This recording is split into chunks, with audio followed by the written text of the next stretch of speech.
During an age of endless drought lasting thousands of years, the earth was scorched beneath relentless heat.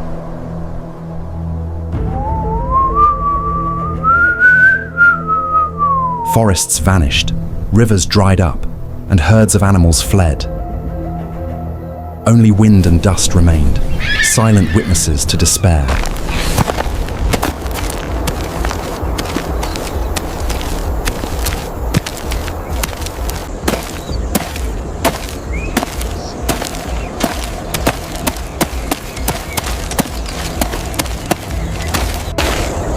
Rain had been absent for many seasons.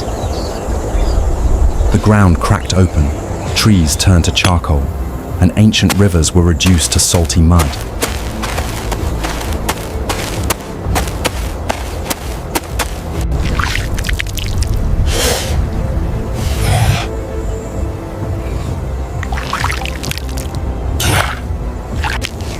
Nature was cleansing itself with an invisible whip. Only those who could endure thirst, hunger, and the burning sky would survive.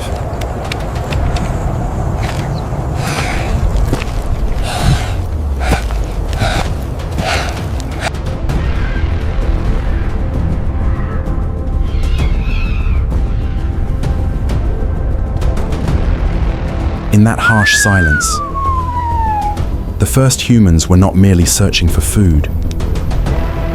They were testing the limits of their own existence. Amid exhaustion and hunger, they learned to move together, keeping safe distances, sharing roles within the group.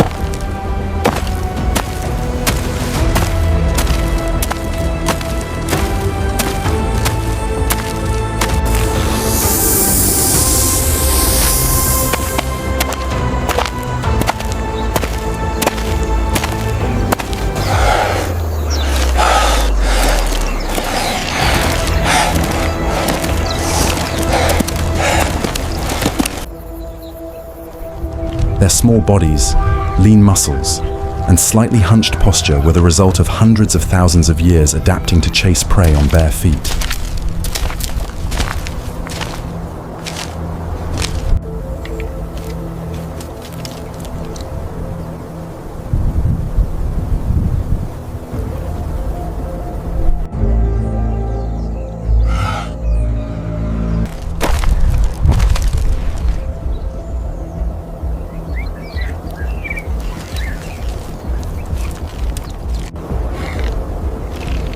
Failure was more than hunger. It was nature's verdict. Every broken spear, every open wound was a trial of evolution.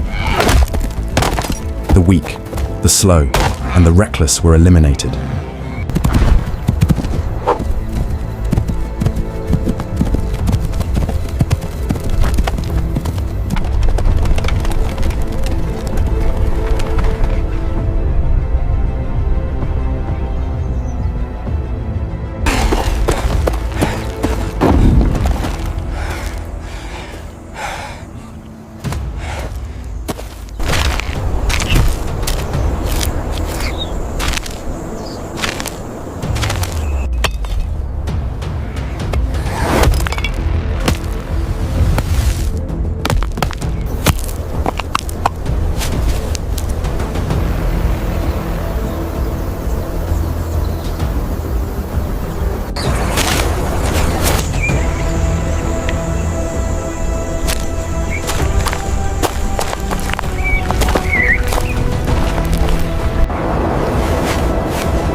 In a world of scarcity, they dug, chewed leaves, licked sap, and ate insects and tough roots.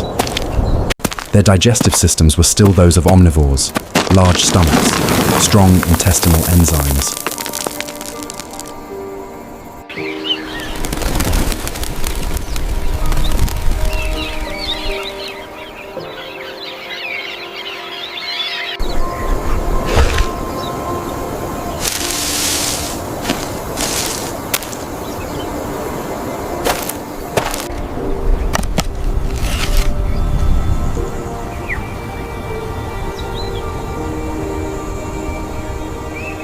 thick molars, evolved to crush anything that could provide energy.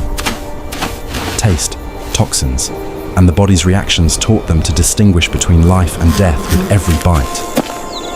Thus, the earliest form of taste memory was born, the foundation of humankind's.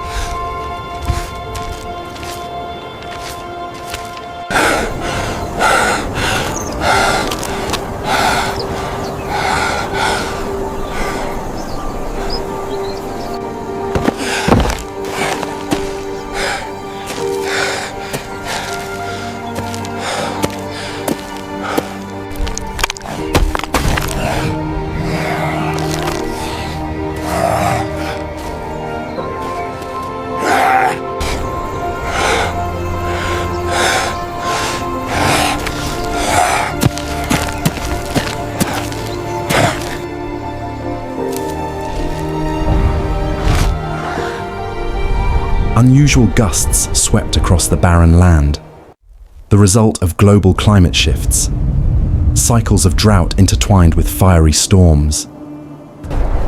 Sandstorms scoured their skin and filled their lungs.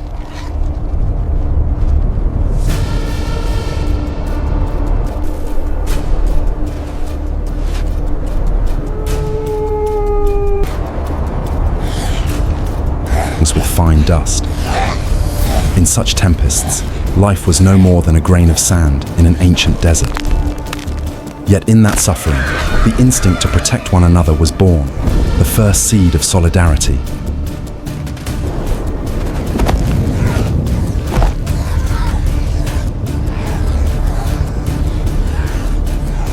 When one member was swallowed by sinking sand, the others did not flee. They held on, pulled together, and despaired together. That moment marked a profound turning point in spiritual evolution. The first time individual survival instincts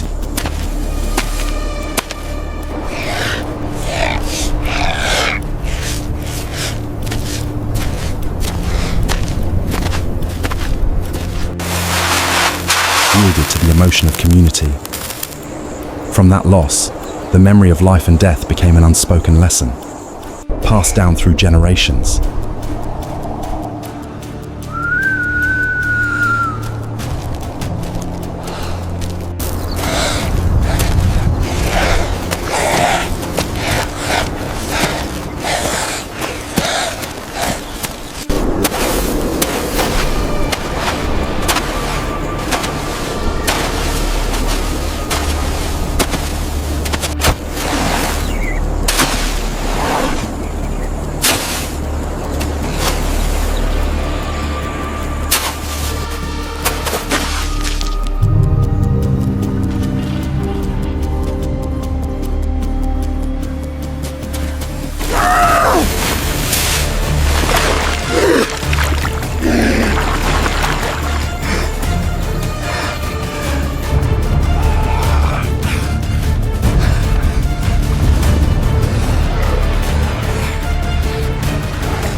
When one fell from eating a poisonous fruit, nature added another line to the book of evolution. Such deaths were not meaningless. They taught the group to doubt, to observe, to remember shapes, colors, and smells. Each mistake was an experiment written in blood, and every survivor was the result of memory evolved one step further. That night, the wind still howled across the dead land, but within the ashes, a small spark of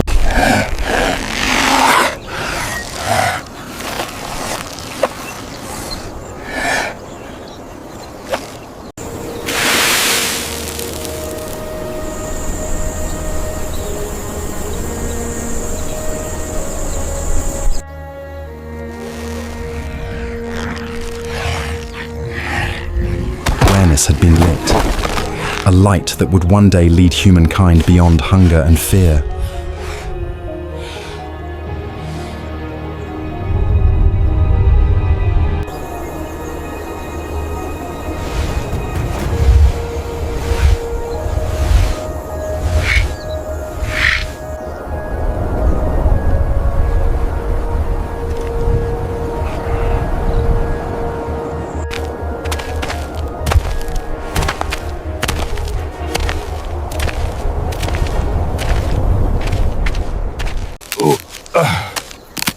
Hunger was a constant shadow, the driving force behind every action, every decision. A larger brain, while granting greater intelligence, came at a metabolic cost.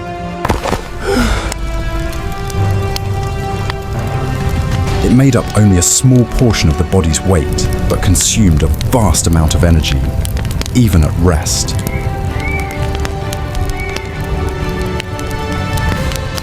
This relentless demand for calories forced them to search for food without pause, always confronting danger. When hunts failed and carcasses were scarce, plants became their only source of sustenance.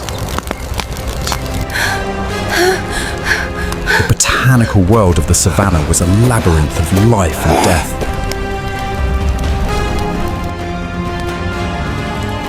Among countless roots, fruits, seeds and leaves were those that offered precious nourishment, and others that hid deadly toxins. There was no guidance, no inherited wisdom passed down through millennia.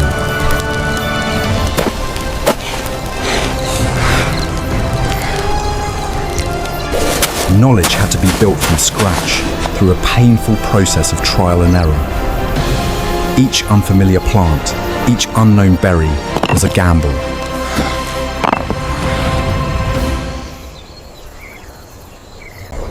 Bright colors could signal nutrition or serve as a warning. A pleasant scent could disguise nature's most cunning trap.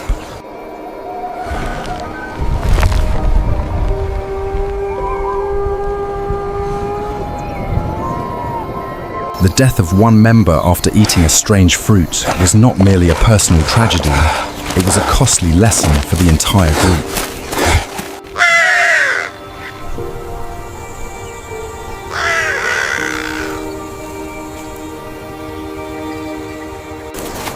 The memory of that event, the image of a body convulsing, the color and shape of the poisonous fruit, became etched into the minds of the survivors.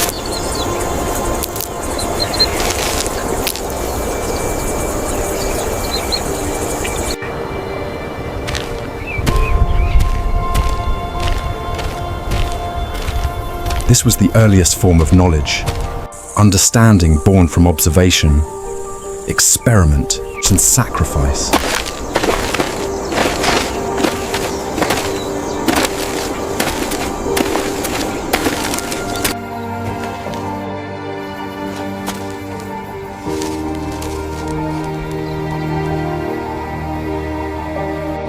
Their brains had to evolve to remember and to classify and to connect these experiences.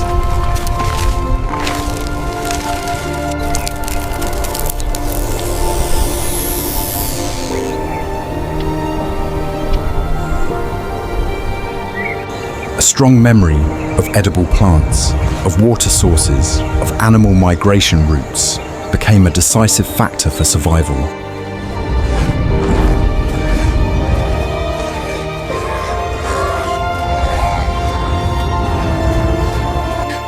This event also revealed the importance of social structure. They did not live alone.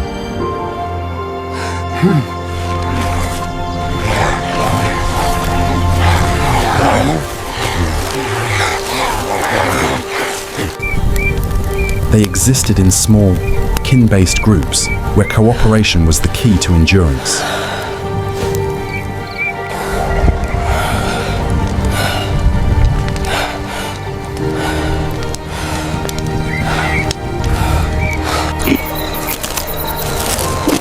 Sharing food, though not always fair, reduced the risks faced by individuals. When one found nourishment, the group benefited. Conversely, when one fell, all suffered. Losing a strong hunter meant fewer chances of obtaining meat and weaker defense against predators.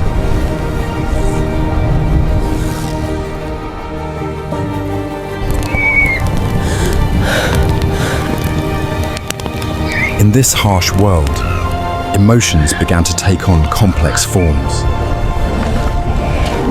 The loss of a companion could stir primitive feelings of sorrow, fear, and perhaps even empathy.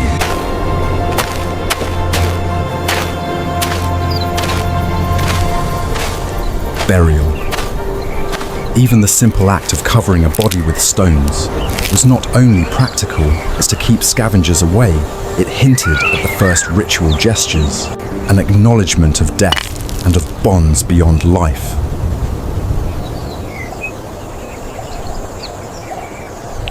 It suggested a growing self-awareness and a sense of belonging within the group. The death by poisoning underscored a cruel truth. Evolution's race was not only between predator and prey, but also between herbivores and the plants themselves. Plants had evolved chemical defenses to avoid being eaten. Time to survive. Early humans had to develop not just biological means of detoxification, but, more importantly, cognitive awareness, the ability to avoid danger before encountering it.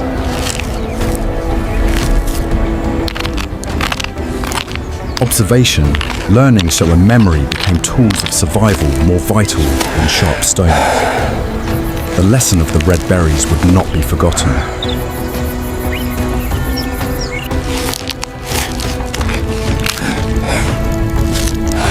It became part of the tribe's shared knowledge, an invisible inheritance passed down through gestures and warning sounds, sparing future generations from repeating deadly mistakes.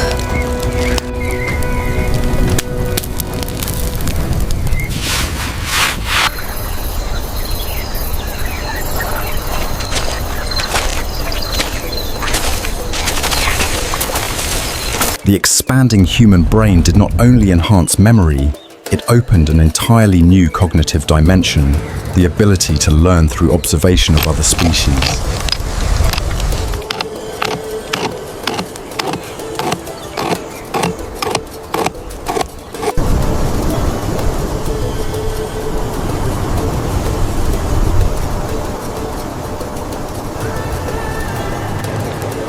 The behavior of animals was no longer seen as random motion. It became a system of signals, clues about safety and danger.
Watching a troop of monkeys eat a particular fruit without falling ill marked a breakthrough in thinking. This was not mere imitation. It was a complex act of reasoning, the foundation of analogical thought, a major leap beyond learning solely from one's own experience or that of fellow humans.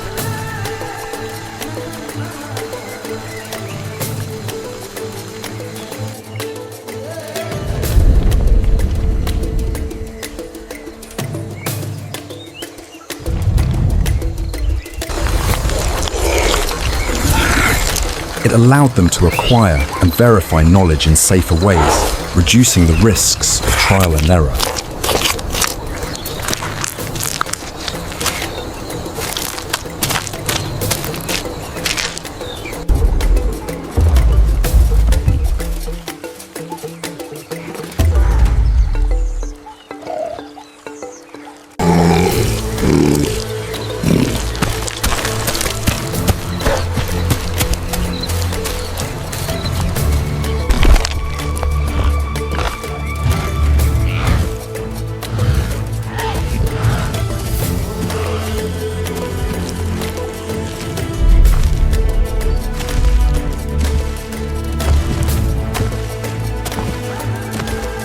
This event marked a turning point in their relationship with the natural world.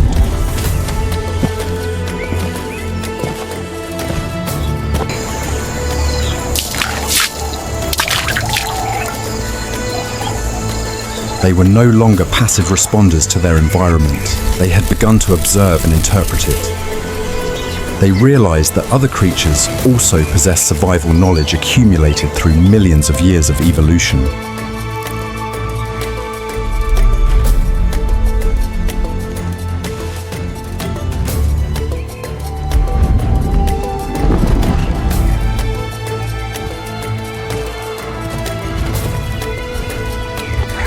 Monkeys knew which fruits to eat when ripe and which to avoid. Birds knew where to find water.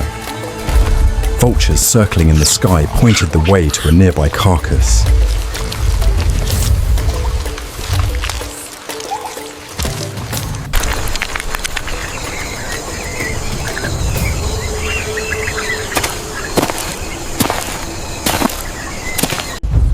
By decoding this language of nature, they vastly expanded their understanding and improved their odds of survival.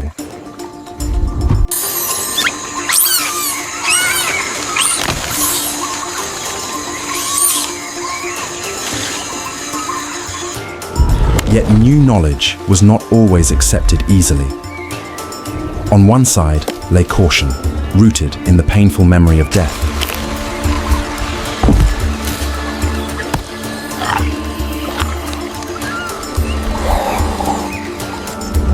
On the other stood curiosity and reason, the courage to act on new observations. Fear was a powerful instinct, a shield against unnecessary risk.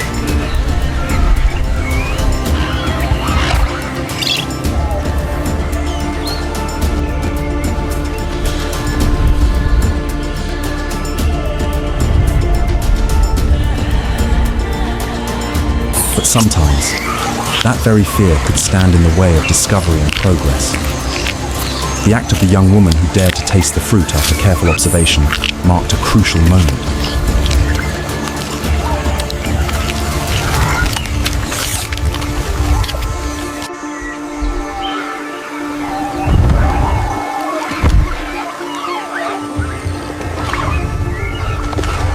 She did not blindly trust her eyes. She verified her conclusion methodically. This demonstrated an emerging self-awareness, a growing ability to regulate instinct with reason. She overcame fear through curiosity guided by thought.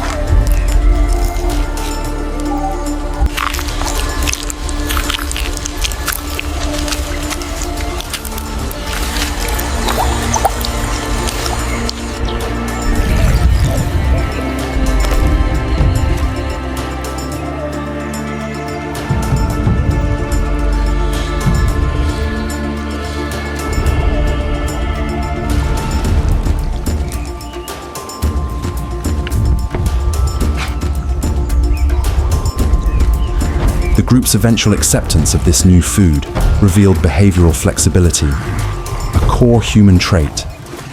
The capacity to adapt and to revise strategies based on new information was what allowed our ancestors to survive extreme climate shifts.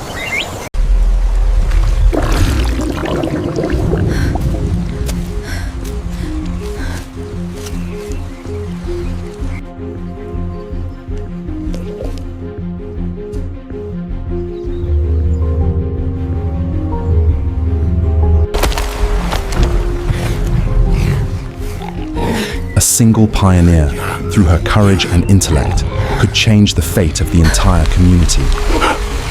Discovering a new, safe, and abundant food source could mean the difference between life and death during seasons of famine.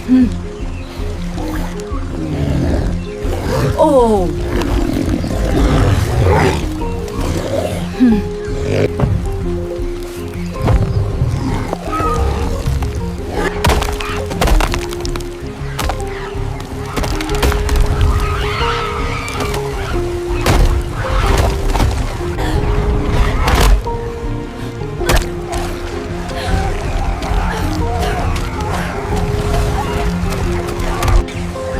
This was how innovation and knowledge first arose and spread within early human societies. from the sharp observation of one individual, tested through courage, and ultimately adopted by the group. Thus, it became part of their collective heritage, a legacy of survival.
When the power of observation had taught them to understand nature's languages.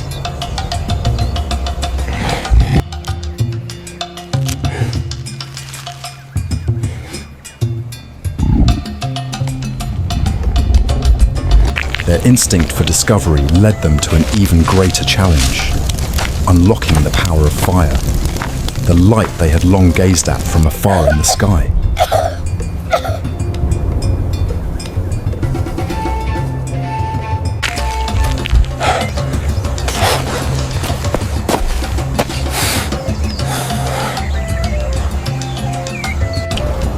Fire was a primal force of nature, both creator and destroyer. To early humans, it was the embodiment of terror. A wildfire, often sparked by lightning during the dry season, was an uncontrollable catastrophe.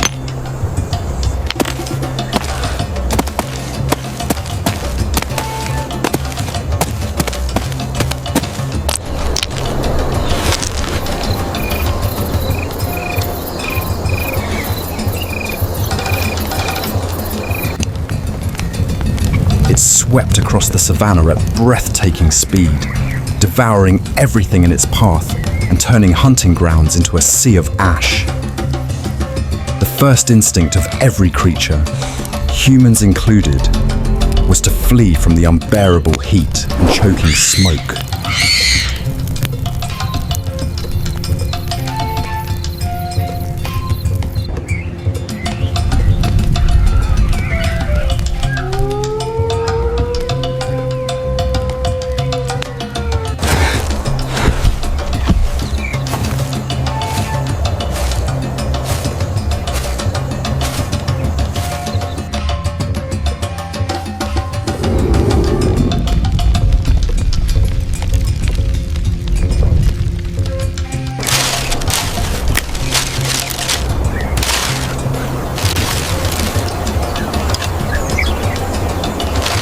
Yet, out of destruction came opportunity. Despite its fury, the wildfire transformed the chemistry of the plants it consumed, especially starchy roots that had once been hard, indigestible, and sometimes mildly toxic when raw. Fire had roasted them, softening their texture and making them edible.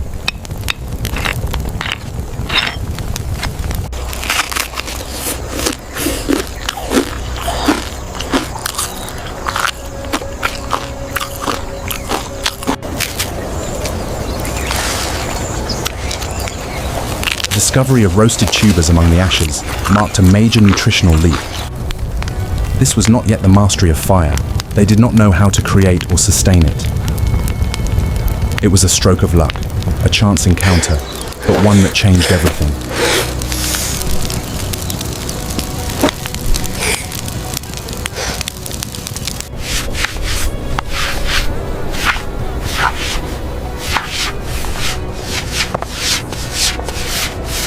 For the first time, they tasted a dense source of calories, food that was easier to chew, easier to digest, The sweet aroma rising from the roasted roots signaled the presence of energy.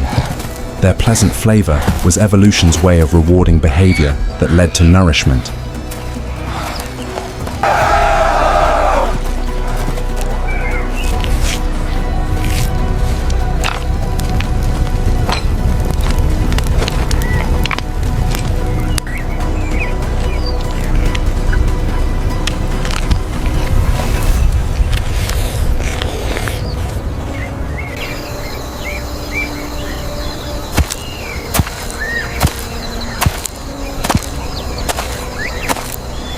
This shift held profound evolutionary consequences. Cooked food drastically reduced the energy required for chewing and digestion, freeing calories to fuel other organs, especially the brain.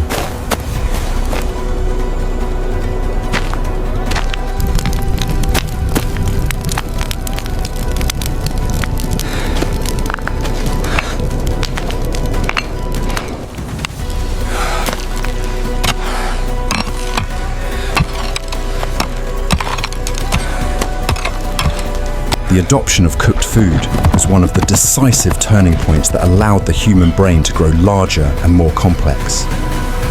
Alongside this, the structure of the jaw and teeth began to change.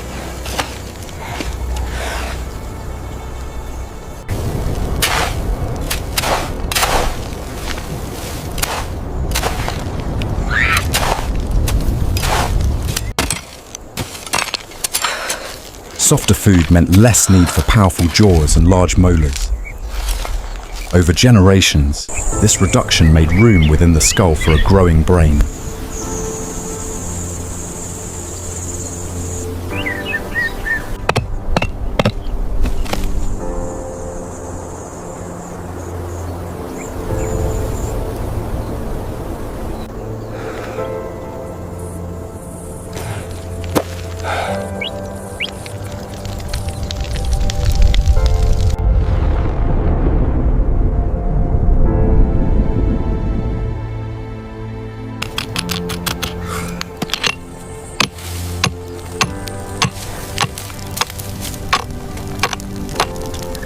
Moreover, fire had another critical benefit: detoxification.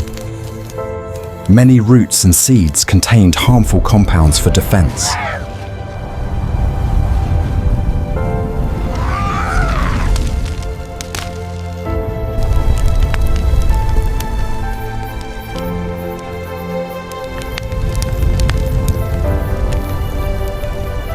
Heat could break down these toxins, transforming once inedible plants into safe nourishment. They vastly expanded their available food sources, making them more resilient to famine.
In that moment, amid the charred remains of a forest, their relationship with fire began to change.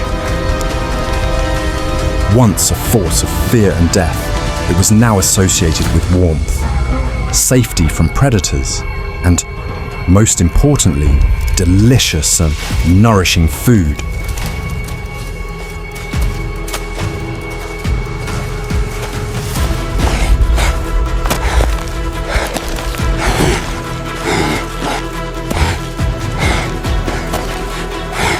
The memory of the sweet scent of roasted roots would drive them to seek it again, and, one day, to learn how to control this fire of heaven. This discovery did more than help them survive the present crisis. It laid the foundation for one of humanity's greatest evolutionary leaps.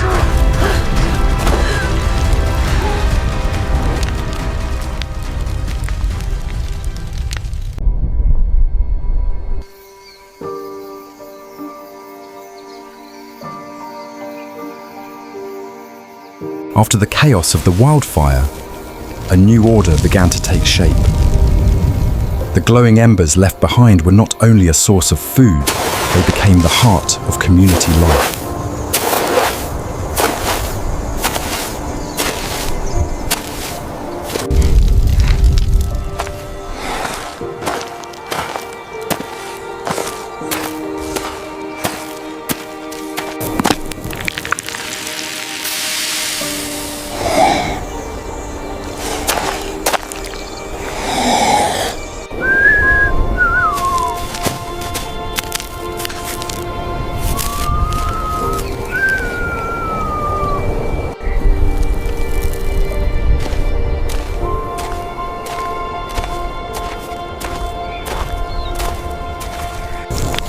For the first time, humans had a fixed gathering point, a place that offered warmth and light when darkness fell.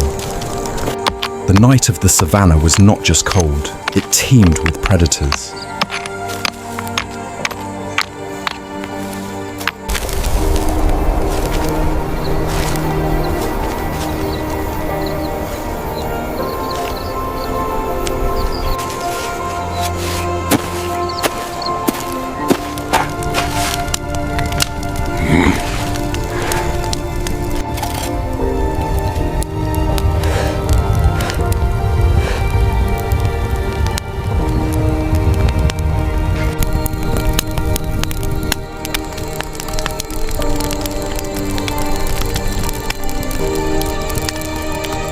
The dim glow of the embers carved out a small circle of safety, a psychological refuge against not only wild beasts, but also the primal fear of the dark.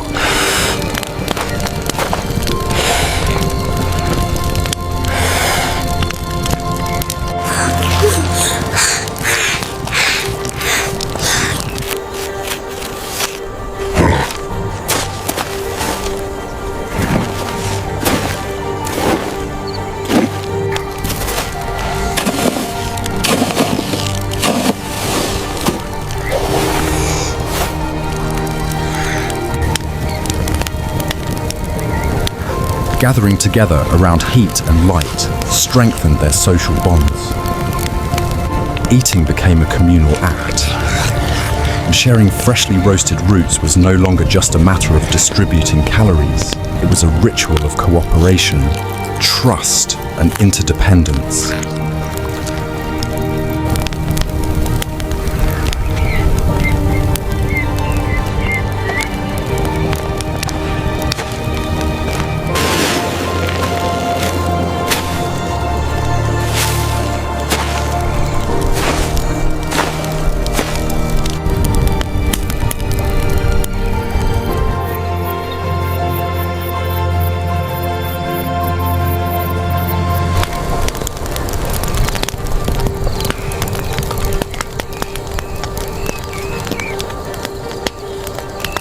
The flickering light, they could see each other's faces clearly, read expressions, sense emotions. This nurtured more complex forms of non-verbal communication, deepening empathy and mutual understanding.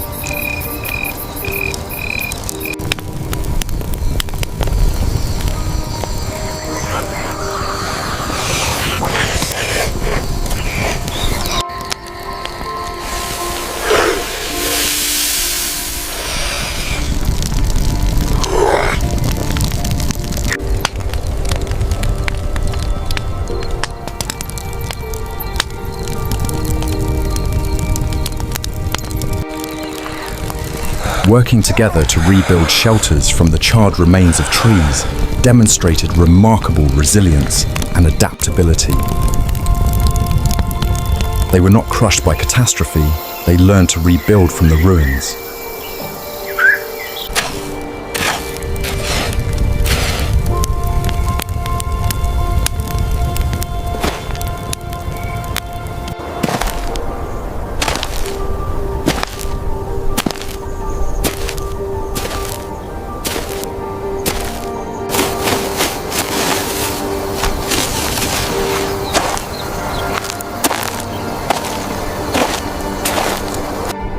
The same skills once used to shape stone tools were now applied to burnt wood. Problem solving emerged instinctively: how to raise a post, how to stretch animal hides into a roof. Every act of cooperation in this reconstruction reinforced a growing sense of shared destiny.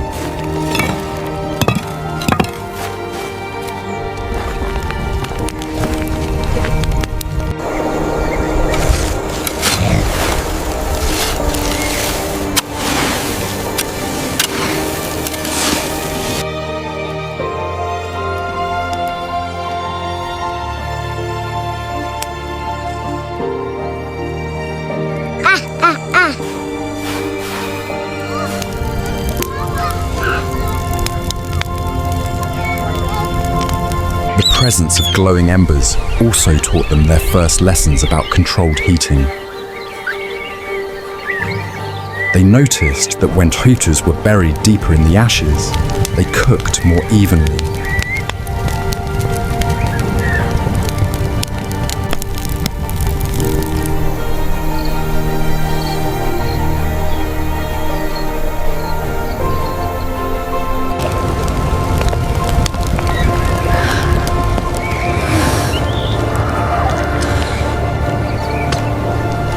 When wind blew, the embers flared brighter. These subtle observations, repeated day after day, formed the foundation of experimental knowledge about the properties of fire.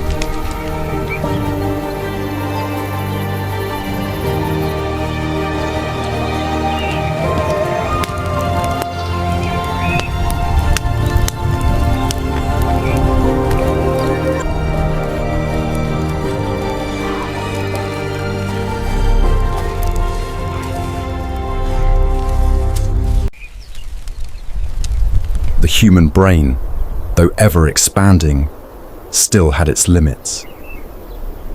Individual memory could fade, distort, and most importantly, die with its owner.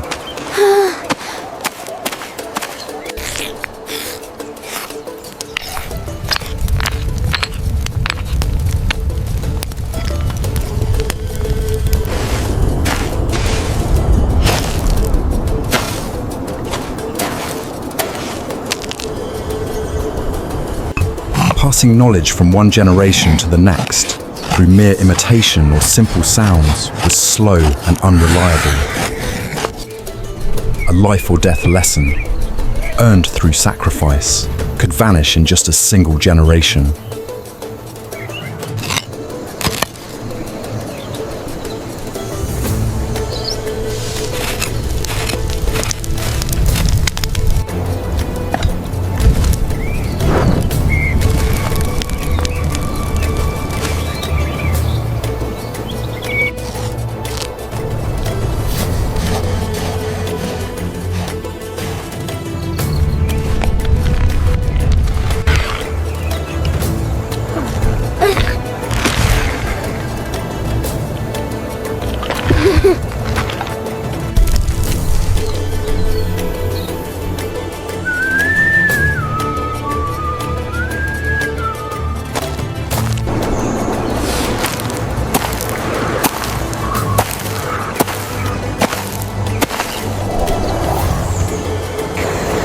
The near tragedy of a child almost eating a poisonous mushroom. One nearly identical to an edible kind, exposed this fatal weakness. How could knowledge be preserved accurately and enduringly?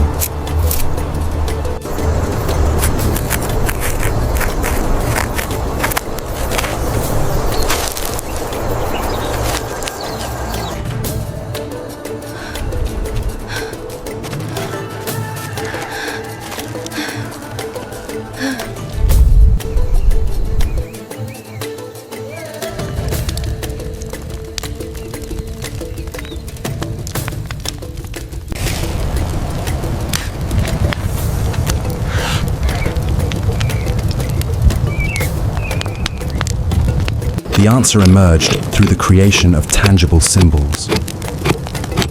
Using charcoal to draw on cave walls was not an act of idle decoration. It was a cognitive revolution, the birth of symbolic thought, the ability to let one thing represent another. This was the beginning of external memory storage. The cave wall became a shared library of knowledge for the entire group, capable of outlasting generations.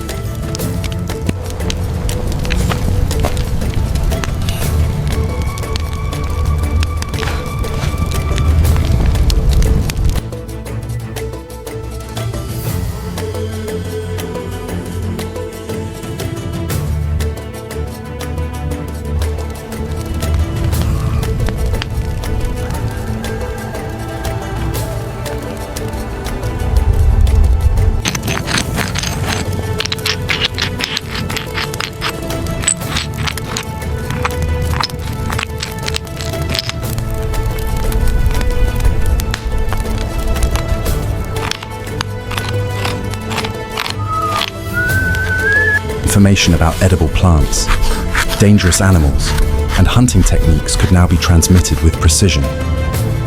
A child growing up in that cave could learn from the experiences of ancestors long gone, simply by looking at the drawings. This accelerated the accumulation and transmission of culture, granting an immense evolutionary advantage.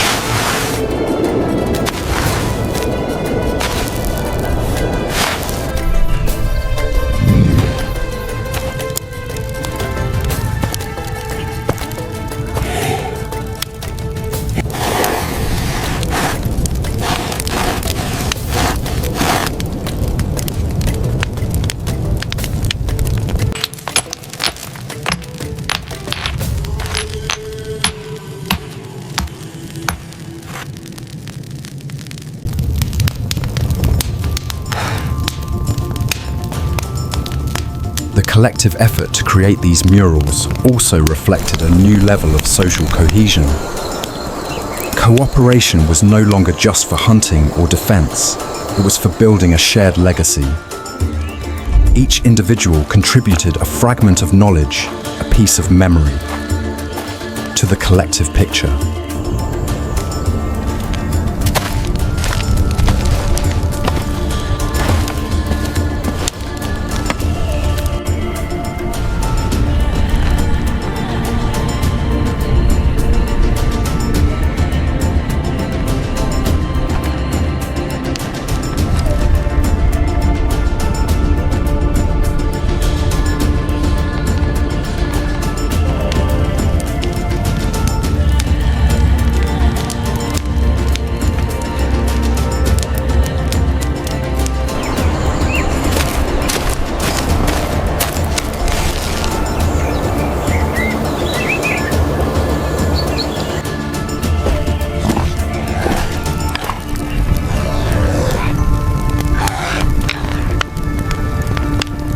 The birth of art and symbolism changed the course of human evolution forever. From this moment on, progress was no longer governed solely by biological evolution, by genes, but also by cultural evolutions through the transmission of ideas and behavior.